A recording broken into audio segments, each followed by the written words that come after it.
نعوذ بالله السميع العليم من كل شيطان رجيم بسم الله الرحمن الرحيم الحمد لله والصلاة والسلام على رسول الله صلى الله عليه وسلم سبحانك لا علم لنا إلا ما علمتنا إنك أنت العليم الحكيم رب اشرح لي صدري ويسر لي أمري واحلل عقدة من لساني يفقه قولي اللهم إنا نسألك علما نافعا ورزقا طيبا وعملا متقبلا ربي زدني علما.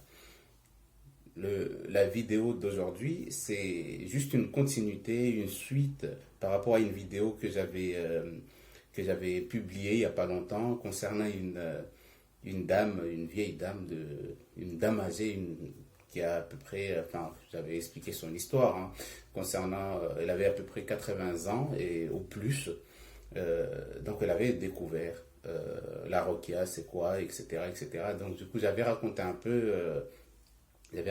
peu son histoire pour des gens, enfin ceux qui ont déjà appris, qui ont lu son histoire. En fait, c'est que ce qui s'est passé, c'est qu'on m'a appelé justement pour me donner des nouvelles de cette dame.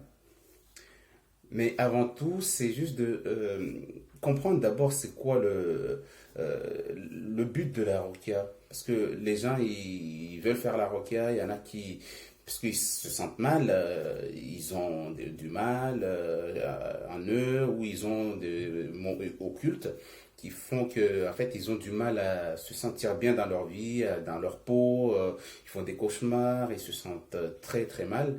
Ils ont de la sorcellerie, ils ont des blocages dans leur vie. Donc, du coup, tous ces gens, bah, ils viennent pour le traitement de la roquia. Mais moi, déjà, de base, je fais le traitement de la roquia pour ceux qui ont des problèmes quelconques au niveau professionnel, des blocages, ou ils ont des maladies inexpliquées à l'hôpital, ou ils ont des problèmes auxquels bah, ni leurs parents, ni les gens de la famille n'ont de solution. Bah, tout le monde est désespéré. Il y en a qui sont dans limite, ils savent plus quoi faire. C'est la plupart des gens, bah, surtout la plupart des gens qui viennent me voir, la plupart, ils ont vraiment tout essayé ou ils ont tout fait, ils sont allés partout. Il y en a même qui ont voyagé pour trouver des solutions, mais arrivé à un moment, en fait, ils se sentent un peu euh, ils n'ont plus les moyens de faire quoi que ce soit parce que pour eux, soit il y en a qui sont désespérés, il y en a qui se disent qu'ils ont tout essayé, ils ont tout fait, mais il n'y a rien qui va. Donc du coup, ils s'orientent vers les Raki. Bah, ils viennent pour faire le traitement de la roquia. Mais moi, je ne fais pas que le traitement de la roquia parce que, comme j'explique souvent aux gens, c'est que moi, c'est vrai, j'ai appris la roquia depuis il y a bientôt 12 ans ou plus. Et je pratique la requête depuis toutes ces années. Et à chaque personne, je trouve que la personne est différente. Ses symptômes, même si les symptômes sont les mêmes, mais en fait, le problème n'agit pas pareil selon le cas de d'un tel ou tel. Donc, c'est pour ça que je préfère préciser aux gens qui veulent prendre contact avec moi pour le soin, parce que je sais que c'est quelque chose de très bien de vouloir se soigner par le Coran.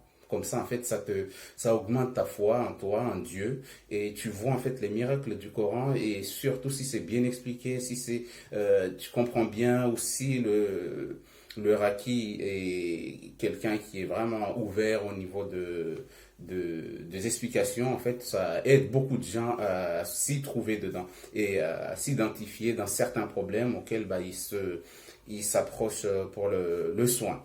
Donc, il y a moi, j'explique aux gens que moi, j'ai fait des formations dans la thérapie. C'est-à-dire que il y a des problèmes psychologiques, il y a des problèmes au niveau des pensées, il y a des vécus douloureux, il y a plein d'autres choses qui sont pas obligées de te traiter que avec le Coran, parce que le Coran, c'est vrai, il guérit, mais il faut pas tout mélanger. Il y a beaucoup de gens qui se retrouvent, oui, je suis allé voir tel Raki et ça n'a pas marché, je suis allé chez un autre Raki, ça n'a pas marché, c'est pour ça que je suis venu là, je vais essayer. Non, on n'essaye pas, ok? Tu es parti faire le traitement de Rokia avec quelqu'un.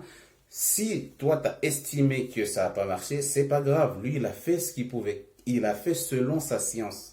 Donc, si tu as décidé d'aller voir un autre acquis, c'est que tu as envie de découvrir. C'est ça l'intention qu'il faut que chaque personne ait quand tu veux changer de soignant, que ce soit à l'hôpital, chez le médecin, quand tu vois que ton médecin traitant, c'est un vieux, machallah, ta'ala, et qu'il s'en fout de tout, tu lui dis un truc, il comprend rien, bon, c'est pas qu'il comprend pas, mais il y a des médecins, c'est vrai que la routine, en fait, t'as encore mal au ventre? Ah bah, on s'est vu il y a un mois, bah ok, va boire encore ça. Il te donne les mêmes choses parce qu'en fait, il va plus chercher. Sa science est arrêtée là. Moi, je conseille aux gens, quand tu trouves un médecin traitant qui est comme ça, le mieux c'est de changer de médecin traitant. Chercher un autre. Ok? Mais celui-là, là, vu que ça, il a déjà l'habitude de toi, il va plus chercher plus loin quand tu as un problème. Il s'arrête là. Bon, ok, t'as mal au ventre. Ok, fais les mêmes analyses. Il sait très bien que les analyses qu'il a déjà fait, beaucoup trouvent que ça n'a pas marché, mais ils vont quand même pousser les mêmes analyses, refait encore. Et là, le temps passe. Donc, ça, c'est un conseil que je donne à ceux qui me disent, ouais, quand je conseille, va voir le médecin traitant, tu fais des analyses, etc. Oui, je suis allé plusieurs fois, euh, il m'a fait la même chose, ils me disent la même chose. Des fois, c'est même moi qui lui dis de me prescrire tel médicament, c'est même pas lui. Donc, quand c'est comme ça, quand tu arrives à ce stade-là, change de médecin. Peut-être que l'autre que tu vas rencontrer là-bas, il te dira autre chose, il fera autre chose. D'accord? Donc, en islam, c'est pareil. Hein. Tu viens faire la requête avec telle personne, il a fait selon ses capacités, selon sa science. Du coup, sa science aussi est limitée.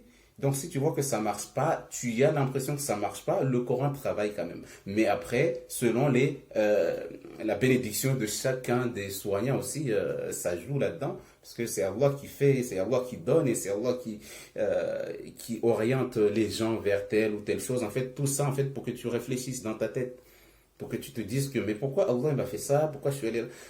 C'est juste pour voir que est-ce que tu crois que à la personne ou tu crois au Coran, parce que le Coran il fait son travail. Après, s'il y a un autre problème qui est autre que ce que tu as, bah, là tu dois t'orienter peut-être vers les médecins, les psychologues, les thérapeutes, etc., etc. Ils vont peut-être te trouver une solution, mais il y en a qui sont bloqués. Je suis malade, c'est que le Coran qui doit me guérir. Ok, mais pourquoi Allah a créé des médecins aussi? Voilà, c'est pour juste enlever le blocage de certaines personnes qui disent qu'ils vont pas voir le médecin parce que je sais pas quoi, donc ils donnent des excuses. Mais en fait, non. Ton excuse, c'est quand tu es guéri, tu dois adorer Dieu comme il se doit. Donc Allah, le prophète sallam a dit, chaque likulli da'in dawa. À chaque problème, à chaque maladie, il y a sa solution. Soit vous le connaissez ou vous ne le connaissez pas. Mais en tout cas, c'est en toi, c'est là sur Terre. Donc tu ne dois pas rester que sur une seule personne. Donc c'est pour ça que moi je préfère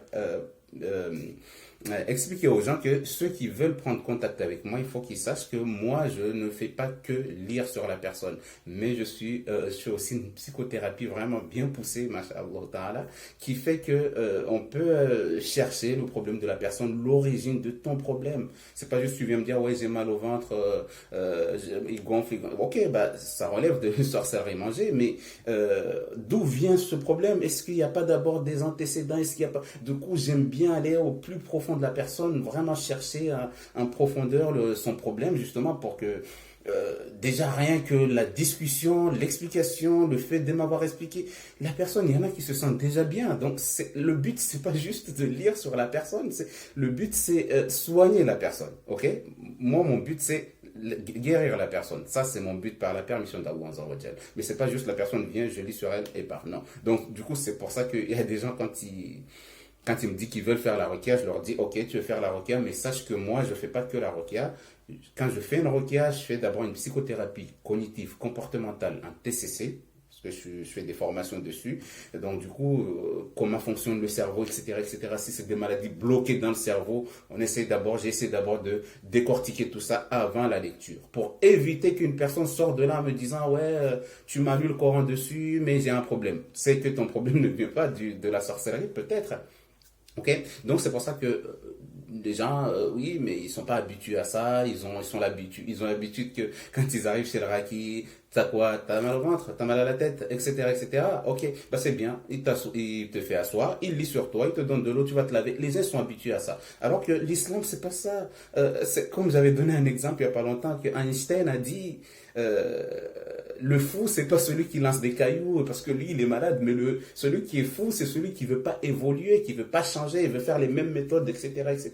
C'est ça qui, pour lui, Einstein, en disant que c'est lui qui est fou parce qu'il veut pas changer. Il veut toujours utiliser les mêmes méthodes, mais il veut que ça change dans sa vie. Ça ne changera pas. Donc c'est pour ça que dans toute chose, tu as fait ceci, tu vois pas ça n'a pas marché, change, vois autre chose, dis-toi que peut-être qu'il y a autre chose qui va changer dans ma vie. Ok? Mais c'est surtout la guider. Le Coran, c'est la guider. Si tu veux faire la requête, si Dieu t'a mis l'épreuve de la sorcellerie, ok? Parce que c'est pas toi qui as voulu que la sorcellerie t'atteigne. Même si le marabout le plus puissant, il veut te faire de la sorcellerie, il ne peut pas sans avoir l'autorisation d'Allah Azza wa Jal. وَمَا هُمْ بِضَارِّينَ بِهِ مِنْ أَحَدٍ إِلَّا بِإِذْنِ اللَّهِ. Aucune sorcellerie, aucun mal ne te touche sans l'autorisation بِإِذْنِ اللَّهِ. Un marabout n'a pas de pouvoir. Il a un pouvoir de nuire, mais pour que ça te nuit, c'est Allah qui décide et pourquoi il te met cette sorcellerie qui t'atteint. Malgré que tu t'es protégé, mais la sorcellerie t'a atteint. Tout ça, c'est pour que travailler ton intelligence. Ok? Donc, du coup, tout ça, en fait, il l'a fait pour que tu t'orientes vers des, peut-être vidéos, peut-être vers des gens qui vont t'ouvrir les yeux parce que tu étais endormi. Il t'a mis ça dans ton chemin, tu souffres, mais à la fin, tu vas trouver que tu es guéri par le Coran. Du coup, ton doute, le doute que tu avais en toi concernant le Coran, bah, va disparaître à partir de là et tu vas bien adorer Dieu. Donc, c'est pour ça que, c'est vrai, je dis pas que j'encourage ceux qui font de la sorcellerie, ou je dis que ceux qui ont de la sorcellerie, ils restent là avec leur sorcellerie et vont galérer. Non, non, non, c'est loin de là. Au contraire, c'est aller chercher la solution pour que cette solution te guide vers Allah Azza wa Jal. C'est de comme ça comment il faut voir les épreuves de la vie. Toute épreuve qui t'attend, bah, c'est calculé et il y a quelque chose auquel tu dois apprendre là-dedans là, pour pouvoir t'en sortir. Tant que tu n'as pas compris pourquoi tu es malade, tu guériras jamais. D'où le fait auquel je explique aux gens, je ne fais pas que la lecture, mais j'aime comprendre le but de la maladie, d'où elle vient, c'est quoi son origine, c'est quoi qui fait, peut-être t'es guéri, mais c'est bloqué dans la tête, tout ça, j'aime bien décortiquer. Du coup, les gens, quand j'explique ça, ils disent non, non, non, non, je vais aller voir un raki simple, normal. Donc, moi, j'aime expliquer les choses. Après, j'oblige personne à venir se soigner chez moi. Ça, c'est hors de question. La plupart du temps, déjà, je conseille d'abord les gens de voir ceux qui sont à côté de chez eux, de faire ce qu'il y a à faire. Après, s'ils voient qu'ils n'ont pas de solution ou quoi, venir. Mais j'oblige personne à venir se soigner chez moi ou que c'est moi qui le soigne. Mais si la personne décide que c'est moi, je suis pas contre, je fais par la permission d'Allah Azza wa Jal. Donc c'était juste un petit explication en fait pour que les gens ils comprennent en fait que c'est toi qui décides le raki que tu veux. Tu ne veux pas obliger ta sœur à venir se soigner alors que elle veut pas. Voilà, il faut juste parler gentiment. Il a sabili rabbika bil hikmat wal maw'izatil hasan. Tu vois quelqu'un qui souffre, qui a des problèmes, tu lui expliques gentiment, tu sais ce que tu as, ça serait bien, je connais quelqu'un qui peut t'aider, il a ceci, il a tel savoir. Là, tu vas lui parler gentiment. Et après, si ça, dans sa tête, il se dit, bah ok, je vais aller, là, il n'y a pas de solution, il n'y a pas de problème. Mais le fait d'obliger quelqu'un à se soigner, ou il y en a qui me disent, ouais, est-ce qu'on peut se cacher, faire de l'eau coranisée pour mon mari, je vais lui faire boire, comme ça il va changer. Je dis non. Même si tu me donnes 1 million, ça je le dis publiquement, même si la personne me donne 15 000 euros, 50 000 euros pour que je lui fasse un traitement en cachette pour quelqu'un, je dis toujours non. Parce que l'effet, un médicament prend effet quand la personne sait et qu'il est d'accord. Parce que imagine la personne, il y en a beaucoup qui le font, hein, j'entends, oui, mais toi tu le fais pas, mais à tel cher ou telle personne, il me l'a fait, je lui avais déjà donné, il avait changé un peu, mais là, c'est juste que, ok, bah, lui qui l'a fait, retourne le trouver pour te redonner un traitement en cachette, mais moi, non. Soit tu lui parles, ou dont il a sabili rabbik, t'as un problème avec lui, parle-lui, peut-être qu'il va venir. Et quand tu vas lui expliquer qu'il a un problème, un jour il va se réveiller, mais le fait de cacher, faire de l'eau coranisée en cachette, aller le verser dans sa nourriture, mais ça c'est les sorciers qui agissent la plupart du temps en donnant des choses comme ça, va les faire en cachette. Mais le Coran c'est public, c'est vraiment, il n'y a pas de doute dedans, donc du coup il faut que la personne accepte de faire le traitement, mais pas obliger quelqu'un ou faire quelque chose en cachette. Ça, par contre, dans ce cas-là, moi, je ne le fais pas. Il faut pas me le demander, ça, je vous le dis. J'ai pas envie de prendre des responsabilités vis-à-vis d'Allah Azza wa Jal. On ne sait pas ce qu'il y a dans le corps de cette personne. Tu vas faire de l'eau coranisée, tu vas réveiller une chose qui était endormie depuis des années et la personne devient fou. Qui prend la responsabilité? On dit c'est vrai que le Coran n'a pas d'effet indésirable, Inch'Allah, mais les choses qui sont dans le corps, il peut avoir des effets indésirables sur le corps. Donc c'est pour ça qu'il faut faire très attention à ce qu'on fait. Okay? Il faut bien réfléchir avant d'agir dans tout ce qu'on fait. Okay. Donc, c'était juste pour expliquer en fait que la ruqya, c'est pas juste le fait de guérir le corps qui est malade, mais c'est aussi de guérir les cœurs. وَيَشْفِ صُدُورَ قَوْمٍ مُؤْمِنِينَ. Allah, il guérit. Le Coran guérit. وننزل من القرآن ما هو شفاء ورحمة للمؤمنين ولا يزيد الظالمين إلا خسارا. Le Coran, il a été descendu pour que ça soit une guérison pour nous et une miséricorde pour les mu'minoun, les croyants, ceux qui ont la foi en Allah. Okay? Donc il y a différentes sortes de musulmans. Il y en a qui ont la foi, il y en a qui sont juste musulmans, simple. Donc c'est pas les mêmes. Al-Iman ou Al-Muslim. Il y en a qui ont la foi, il y en a qui sont musulmans, mais ils n'ont pas encore la foi complète comme il se doit. Donc c'est pour ça qu'il y en a qui, par le Coran, en fait, ils vont jusqu'à atteindre, à avoir la foi complète comme il se doit, parce qu'ils ont entendu, ils ont su. Donc du coup, c'est pour ça que le Coran ne guérit pas que le corps physique, mais il guérit aussi les cœurs. Et il guide les gens. Et il protège les gens. Le Coran, il a vraiment la capacité de faire tout ça. C'est pour ça que l'histoire de la dame là de 80 ans, justement, sa suite, c'est quoi? Quand sa voisine m'a appelé en me disant, oui, tu sais, j'ai une voisine là, enfin, elle connaît rien du tout de l'islam, mais on dirait qu'elle est musulmane, mais elle connaît rien du tout, elle fait des choses qui ont rien à voir avec l'islam, elle connaît vraiment rien, peut-être elle s'est convertie ou je sais pas. Après, elle avait tellement de problèmes, elle voyait des démons partout, dans sa cuisine, elle les sentait. Vous avez déjà entendu l'histoire que j'avais déjà racontée. Donc du coup, quand elle a entendu que ouais, il y a quelqu'un qui fait la ruqya, qui lit le Coran, et quand tu lis le Coran sur toi, tu vas guérir, tous tes problèmes vont s'enlever. La dame, quand elle a entendu ça, elle était choquée. C'est la première fois qu'elle entend ce genre de paroles-là. Donc, du coup, elle insiste sur sa voisine. Vas-y, appelle ce monsieur. Et c'était par vidéo. Donc, du coup, vu qu'avec le confinement et tout, je ne suis pas allé, mais j'ai fait un traitement en vidéo directement. Et donc, du coup, je commence à lire le Coran et sans les douleurs qu'elle avait depuis qu'elle était enfant, tout a disparu par la permission d'Allah Azawajal. Même sa main qui était bloquée comme ça, elle est redevenue normale. Quand elle avait plein de courbatures partout dans le corps, imagine avec la vieillesse, tout ça, ça avait vraiment impacté tout son corps. Elle a dit même un petit truc qui était sur un étagère comme ça, il pouvait pas. Du coup, parce qu'elle était tellement, sa main était vraiment bloquée. Du coup, pendant la lecture, une fois qu'on a fini la lecture, je lui ai dit, bon, vas-y, fais-moi un bilan de tout ton corps. J'ai fait d'abord une psychothérapie, il parlait d'abord pour vraiment chercher le but et l'origine de tous ces problèmes, hein, avant de me lancer à aller lire comme ça, parce que c'est comme j'ai expliqué tout à l'heure. Mais à la fin, elle s'est retrouvée que même les courbatures, sa main est redevenue normale. Il commence à me dire, mais regarde, j'arrivais même pas à prendre un truc en hauteur, et là, je suis bien, je suis guéri, mais comment t'as fait? Je sais pas comment te remercier. Elle m'a dit, si tu pouvais même vouloir 1 million, j'allais te le donner. Je lui ai dit. Donc voilà, je lui ai dit, mais non, comme j'avais pas parlé d'argent, c'était juste, vu que vous êtes dans ces situations, voilà, je fais ça juste pour Allah Azawajal. Et un jour, peut-être, si il y a plus de confinement et que je me déplace vers vous, et là, on peut parler maintenant de s'il y a des paiements, payer le billet, payer, etc. pour que je me déplace, tout ça là, c'est à voir. Après, il m'a dit, ouais, mais moi, en tout cas, je tiens à vous payer. J'ai dit, mais ne prenez pas ça comme ça, parce qu'on ne sait jamais ce qui peut arriver aujourd'hui, demain, après-demain, etc., etc. Donc, moi, je l'ai fait. Après, si vous voulez donner quelque chose, c'est vous qui voyez. Ok? Elle, je lui avais pas parlé de paiement, de me donner de l'argent et tout. Du coup, moi, j'avais fait juste comme ça parce qu'il était en train de souffrir. Donc, à la fin, elle me dit, non, mais en tout cas, il faut que vous venez ici une fois que tout sera parti, parce qu'en fait, le Coran l'a touché.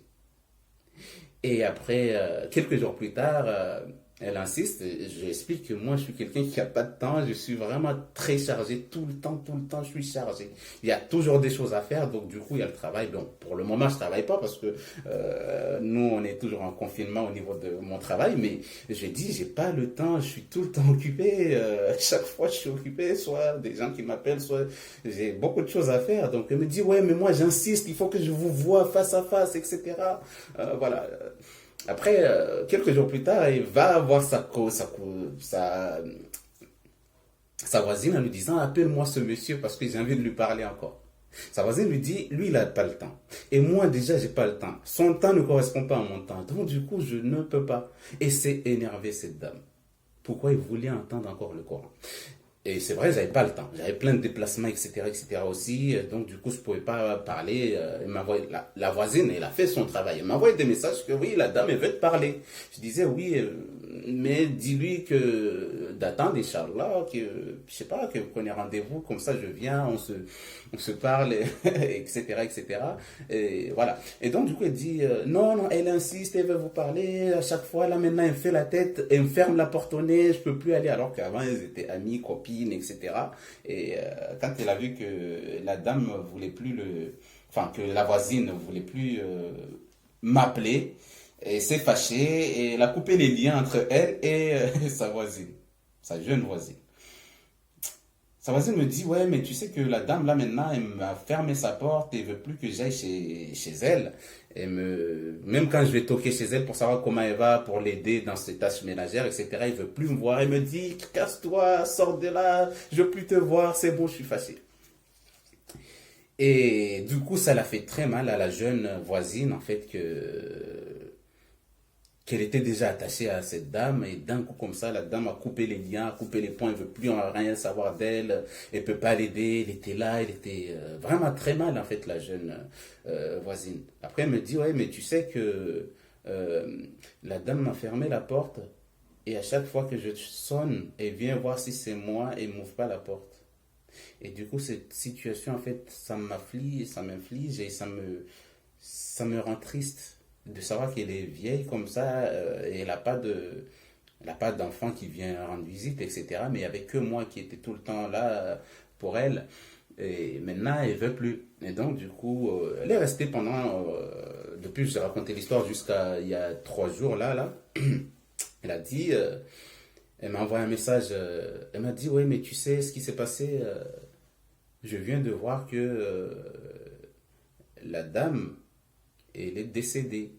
Et moi, je suis en train de pleurer parce que j'ai pas pu, on s'est pas expliqué, j'ai pas pu l'aider, j'ai pas pu lui parler, demander pardon si je lui ai fait quelque chose. Donc du coup, je suis en train de pleurer. Je me dis que j'ai fait une erreur. Comment ça se fait qu'elle ne veut pas, elle a pas voulu me parler jusqu'à ce qu'elle décède. C'est très dur pour moi. J'arrive pas à supporter.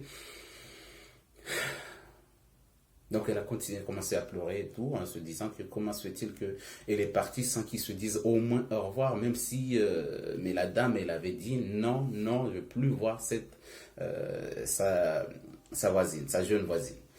Et donc, du coup, après, moi, je dis à sa voisine, bah, justement, la jeune, là, que, en fait, il ne faut pas que tu pleures et il ne faut pas que tu sois triste. Parce qu'il y a un nom, parmi les noms d'Allah Azawajal, qui dit Huwa al-Hakim. Allah, c'est lui qui décide. Ok, Al-Hakim, c'est lui qui juge. Est-ce que ce verre d'eau, il doit être rempli ou pas? S'il se remplit, ça se peut que la personne qui va le boire, il peut mourir. Donc en fait, c'est Allah Al-Hakim, c'est lui qui sait pourquoi il a fait telle chose. Pourquoi il t'a fait rencontrer quelqu'un et pourquoi il t'a fait enlever d'une personne. Ok? Donc à partir de là, une fois que tu réfléchis comme ça, tu comprendras pourquoi Dieu t'avait fait croiser le chemin de cette dame et pourquoi il a fait que votre chemin s'est séparé. Malgré que tu as eu mal, c'est pas grave. Prends le nom Al-Hakim, il a décidé ainsi. Donc, du coup, la dame est partie sans que tu sois à côté d'elle. Pourtant, tu as tout fait pour elle. Mais ce qu'il faut savoir, c'est que si Dieu t'a fait croiser le chemin de cette dame, c'est parce que Allah avait décidé de prendre cette dame en étant vraiment soumis à Allah. Ne mourrez pas tant que vous n'êtes pas totalement soumis à Allah. Il y a des gens qui ont de la chance. Cette dame, elle a eu de la chance. Pourquoi? Parce que quand elle a croisé cette jeune voisine qui était à fond dans sa religion, qui comprenait les choses, elle lui a expliqué c'est quoi l'islam. Et une fois qu'elle a expliqué, mais la dame n'avait pas bien compris. Donc du coup, Allah a fait en sorte que quand je lui ai expliqué c'est quoi l'islam, c'est quoi les effets de l'islam, c'est quoi les effets du Coran, elle a vu le Coran, elle avait des doutes. Mais une fois qu'elle a vu la ruqya travailler dans son corps, tous ses problèmes sont partis. Elle a senti même son handicap a disparu. C'est à partir de là, elle a dit, monsieur, je ne sais pas ce que vous avez fait, je ne sais pas ce que vous avez lu, mais en tout cas, j'ai aucun problème en moi. Même l'handicap a disparu. Regardez, monsieur. Vous voyez, je ne vous dis pas n'importe quoi, je vous dis la vérité. Je suis guéri. Et la dame, là, le doute qu'elle avait en elle concernant l'islam et le Coran a disparu. C'était ça, le travail de la jeune voisine qu'elle devait faire pour attirer cette personne à mourir musulmane comme il se devait. Du coup, je lui ai expliqué ça comme ça. Il a dit donc, du coup, tu n'as pas le droit de pleurer. Tu n'as pas le droit d'être triste. Au contraire, tu dois être fier de ce que tu as fait parce que tu as fait un grand travail. Comme le prophète sallam a dit, transmettez pour moi ne serait-ce qu'un hadith.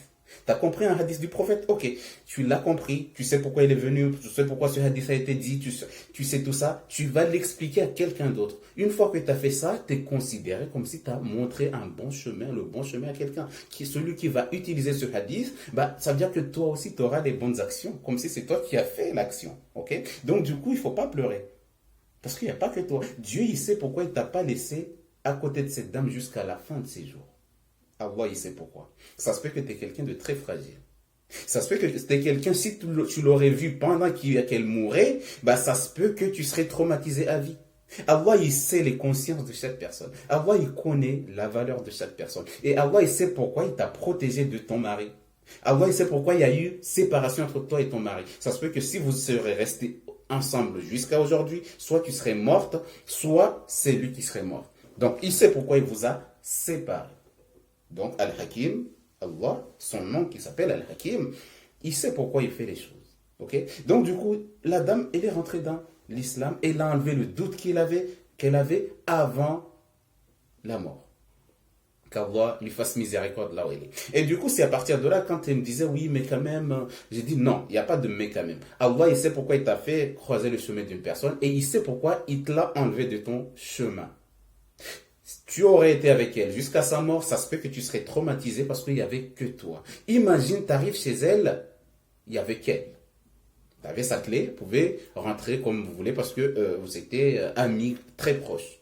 Tu l'aidais beaucoup, elle t'aimait beaucoup. Mais d'un coup comme ça, il y a eu une coupure. Et cette coupure, imagine que tu arrives chez elle, tu ouvres la porte, tu es toute seule, tu es content, tu vas lui donner à manger ou tu vas lui faire quelque chose et tu la trouves allongée chez elle comme ça. Comment tu allais sentir? Ça, c'est des questionnements auxquels, avant de dire et si seulement, non, il n'y a pas ça en islam. Les et si, ça n'existe pas.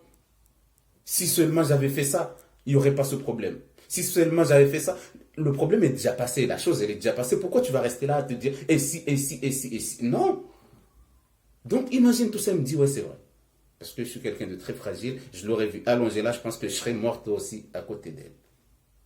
Donc, ça explique pourquoi Allah a choisi de t'enlever de son côté avant que arrive sa mort. Du coup, à partir de là, tu n'as pas à te prendre la tête. Tu n'as pas à pleurer, tu n'as pas... Au contraire, tu dois être content de ce que tu as fait. C'est pour ça, en fait, que la requête, il n'y a pas que lui. Il y a des gens, des vieux, des gens âgés qui m'appellent ou qui me... Il y a une fois, il y a un homme de 77 ans qui vient d'une île. En fait, il a vécu toute sa vie à la campagne. Il fabriquait des épées, il fabriquait des choses pour les vendre. Et un jour, avec la vieillesse, il y a les douleurs de la vieillesse, ça, je n'écarte pas tout ça, parce qu'il y a beaucoup de gens qui ont des problèmes avec la vieillesse. Moi, je sais que je vais vieillir peut-être, mais peut-être je vais rester jeune comme ça jusqu'à 90 ans. Allahu a'lam. Mais en tout cas, je sais que la vieillesse, c'est quelque chose de très très dur.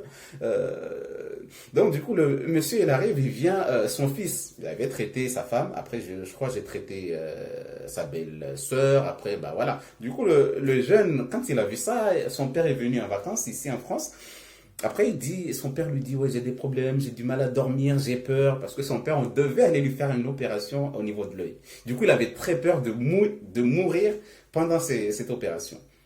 Du coup, il faisait que des cauchemars, tu vois. Les gens vont entendre ça, qu'il fait des cauchemars, ils vont se dire, ah oui, toi, t'as un djinn ou t'as... Alors que non, il faut d'abord chercher pourquoi cette personne a peur. Qu'est-ce qui fait que cette personne a ce problème-là? Avant de se lancer dans, il a un problème, il a des djinns, il a des sorcelleries, il a de mauvais yeux. Non.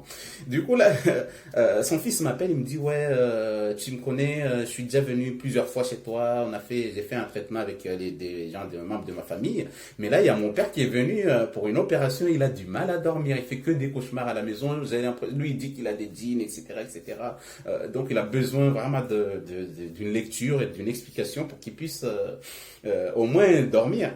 Après, moi, je dis, bah, ok, parce que des fois, en fait, c'est vrai. Moi, personnellement, c'est vrai, si on n'insiste pas pour un rendez-vous, moi, je suis pas à fond dans t'inciter, viens, viens. Non, je suis un peu aussi flemmard, je suis aussi un être humain, ok? C'est pas tous les gens, sauf si je vois vraiment que le problème, il est vraiment lourd et auquel il faut vite intervenir. Mais celui qui veut vraiment un rendez-vous avec moi, il faut peut-être insister un peu, parce que sinon, moi, je peux t'envoyer chez quelqu'un d'autre ou je... Mais bon, vous m'excuserez s'il y a quelqu'un qui regarde cette vidéo que j'ai fait un petit peu traîner au niveau des rendez-vous. Mais c'est vrai que j'ai pas de temps, mais aussi si on n'insiste pas, pour moi, c'est que la personne, c'est comme une personne qui m'appelle une fois et il m'appelle pas. Pour moi, c'est que soit il s'est trompé de numéro, soit la personne m'a appelé sans faire exprès. Du coup, moi, l'appel auquel je prends en compte, c'est quand on a appelé deux fois. Là, je me dis, ah, là, ça veut dire que la personne a vraiment appelé, il a besoin de... voilà. Donc, de cette manière-là, que le jeune a pris rendez-vous. Donc, il a amené son père tôt le matin depuis, je crois, depuis, ils habitent Reims. Ou, voilà. Ils sont venus tôt le matin. Je commençais à parler avec son père et tout. Je lui dis, mais qu'est-ce qui t'arrive? Ouais, ouais, j'ai l'impression que j'ai des djinns, je fais des cauchemars tout le temps, etc., etc. Mais heureusement, son fils m'avait déjà expliqué que, il y a un rendez-vous pour aller lui faire une opération au niveau des yeux et il a peur. Du coup, en fait, je suis allé dans ce sens en lui disant, est-ce qu'il y a quelque chose qui te fait peur? Est-ce que tu as quelque chose qui est en toi ou il y a quelque chose que tu dois subir ou qu'est-ce qui se passe? C'est quoi qui te fait peur? Après, commence à me raconter que, ouais, tu sais, moi, on va me faire une opération et je sais qu'ils vont me tuer. Comment tu sais qu'ils vont te tuer? Ouais, parce que je fais que des cauchemars auxquels je les vois à l'hôpital, ils m'ont allongé, ils vont me tuer, etc., etc. Il dit, bah, ok, bah là, je vois d'où vient ton problème. Du coup, il fallait traiter en psychologie d'abord, lui faire prendre confiance en lui expliquer qu'en fait, est-ce que tu as déjà entendu quelqu'un qui a été tué à l'hôpital exprès? Non. Bon, il y en a qui meurent, mais ça, c'est, voilà, soit un problème quelconque, etc. Du coup, j'essaie de l'ouvrir les yeux sur tout ça, et à la fin, je commence à réciter. J'ai récité quand même le Coran parce qu'il est venu pour ça. Ok, j'ai récité, j'ai fait tout ça. Et à la fin, il rentre chez lui tranquille, il est heureux, il dit à son fils merci de l'avoir amené. C'est pas pour me lancer des fleurs, ça c'est vraiment des histoires qui arrivent. Vous allez voir un raki, vous guérissez, et qu'est-ce que vous pensez? Bah, vous voyez que ta vie a changé. Waouh, je vivais dans le mal et là aujourd'hui, merci monsieur, etc. Les gens ils sont émerveillés de voir ce que le Coran il fait dans le corps humain. C'est pour ça que c'est très important que le raki il soit conscient de tout ça et qu'il sache exactement comment expliquer les gens, comment parler aux gens. Et donc, du coup, le vieux, il était content, il dit à son fils, bon, c'est bon, là, j'ai aucun problème, on peut rentrer. Ils sont rentrés chez eux. Quelques jours plus tard, il m'appelle, tout le temps, il m'appelait, comme ça. Il se réveille, bon, il faut que j'appelle ce monsieur parce que ce qu'il m'a fait, c'est super, machin, autant là. Il commence à m'appeler, tout le temps il m'appelle. Oui, mais c'était juste pour savoir, est-ce que toi tu vas bien? Parce que moi ça va, je me sens bien, je suis tellement bien, merci, merci. Ok, merci beaucoup. Voilà. Il m'appelle, dès qu'il pense à moi, allô, je t'appelais juste pour savoir comment tu vas. Parce que moi ça va, depuis que je t'ai vu, ça va. Ok. Mais l'opération... L'opération commence à s'approcher. Il a commencé à disjoncter un peu en se disant, mais non, il faut vite que tu me retournes chez le monsieur là, parce que là, ça va pas du tout. Je commence à refaire les mêmes cauchemars. Retourne-moi là-bas. Son fils m'appelle. Il me dit, ouais, mon père là, il veut retourner chez toi parce que depuis son enfance, il a vu tous les gens qui font des sorcelleries, les mauvaises oeufs, les djinns, etc., qui soignent avec les démons, etc., etc. Mais là, qu'il a découvert le Coran, en fait, il veut retourner chez toi. c'est pas tout le monde que je dis non plus que oui, il peut revenir parce qu'il y a des gens auxquels bah, je sais pourquoi il faut qu'ils aillent chez le médecin avant de prendre rendez-vous s'ils veulent une deuxième fois. Mais normalement, celui qui veut prendre un rendez-vous une deuxième fois avec moi, la plupart du temps, j'attends 3 mois. Parce qu'il y a des gens, dès que tu fasses la requête aujourd'hui, ils veulent déjà prendre un rendez-vous pour la suite. Non. Je laisse les gens, va réfléchir, fais ton traitement et regarde-le à la fin. Tu fais un diagnostic dans ton corps. Si tu vois qu'il y a un truc qui ne va pas, tu m'envoies un message. Ou si vraiment tu sens qu'il faut que tu refasses une autre séance, ok, il n'y a pas de souci. Mais c'est au bout de 3 semaines qu'il faut prendre une décision comme ça. Mais je ne dis pas aux gens, venez, venez, ok, tu veux déjà un rendez-vous, ok, je te mets la semaine prochaine. Non, c'est pas comme ça. Il faut vraiment que la personne soit vraiment atteinte ou soit vraiment auquel il faut vraiment un suivi tout le temps, tout le temps, tout le temps. Ici, c'est des gens qui ont juste un mauvais œil ou de la sorcellerie ou voilà, des choses simples ou des choses, même s'ils ne sont pas simples, mais voilà. Mais je donne toujours un traitement. Une fois le traitement fini, tu me dis que le traitement est fini, tu fais un diagnostic en toi. Qu'est-ce qui a changé, qu'est-ce qui n'a pas changé. Ok. Et à partir de là, tu vas attendre 3 semaines ou un mois ou 2 mois pour voir si c'est des blocages. D'ici 3 mois, tu fais les démarches. Si tu vois qu'au bout de 3 mois, il y a toujours un problème, là, on peut en parler et je peux te dire, bon, bah, vas-y, viens, on va refaire.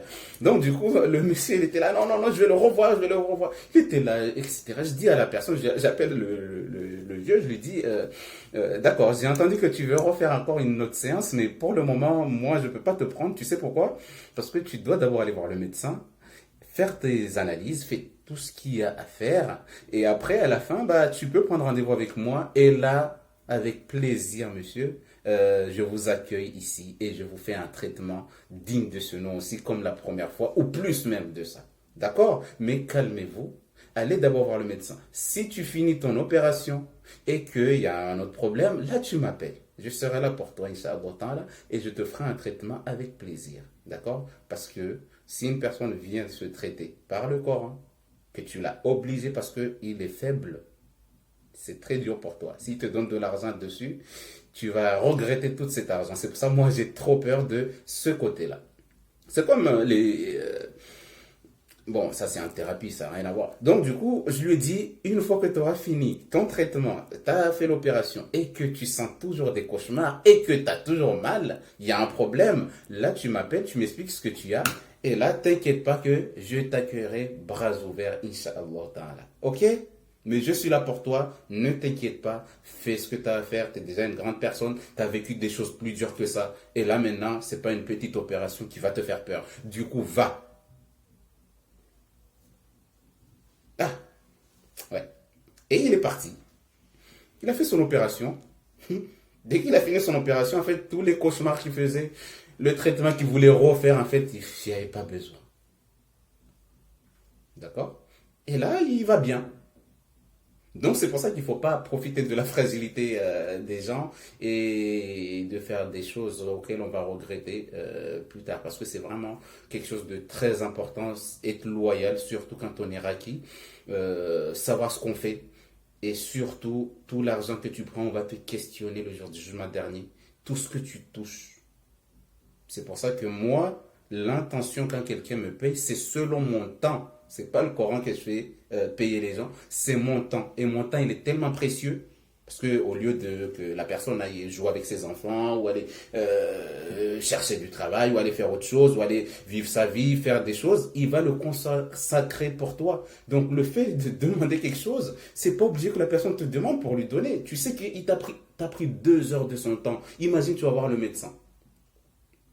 Moi, c'est pour ça que j'avais expliqué un des vidéos de parcours, ce que j'ai fait pour être Raki. J'avais dit, il y a une fois, j'allais tout le temps chez un Raki, amener des gens, etc., etc. Et qu'à la fin, il me disait, non, non, non, non, ne donnez rien. Et il y a une fois, on lui a donné 20 euros, il a regardé les 20 euros, il a dit, il n'a pas parlé, il a juste regardé les 20 euros, les a mis dans la poche, mais il n'était pas content. D'accord. Et quand j'ai vu ça, en fait, ça m'a fait très mal au cœur de voir ça. Parce que moi, il m'a dit, ouais, on est des musulmans, on est des frères, c'est pas grave. Mais en fait, il a pensé à son temps au lieu de faire autre chose. Il avait sa fille qui était à côté, etc. Du coup, à partir de là, chaque fois que j'allais le voir avec quelqu'un, je obligeais les gens de donner à peu près beaucoup, en tout cas. Moi, quand c'est moi qui me déplaçais pour quelqu'un de chez moi, je donnais plus de 100 euros plus. D'accord. Parce que je pensais à son temps. Ok.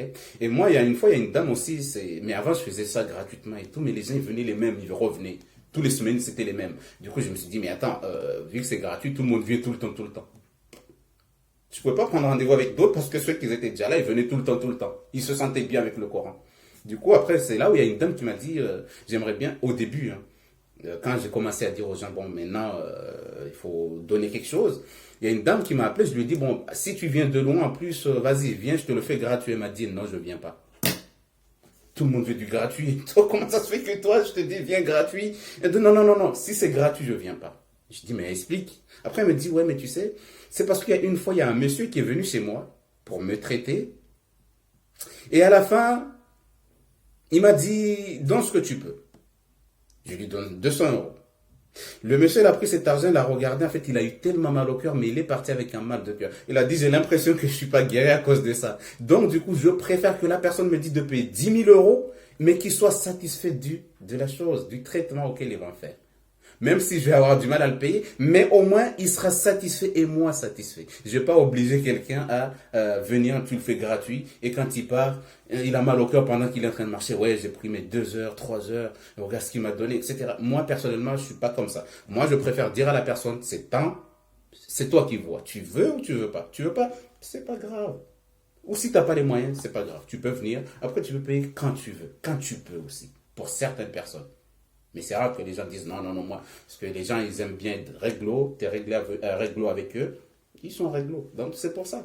Donc, mais en tout cas, il ne faut pas profiter de la fragilité des gens. C'est pour ça que moi, personnellement, il y a beaucoup de gens que j'ai traités jusqu'à présent. Ils me disent après, mais tant qu'ils sont guéris, pour moi, alhamdoulilah, je n'ai pas pris un cahier pour noter qui va faire ou non. Je suis loyal. Je fais ce qu'il faut. Je sais ce que je fais. Et je sais le résultat de ce que je fais. Du coup, c'est à toi. Tu as pris un rendez-vous, ok, on fait le traitement.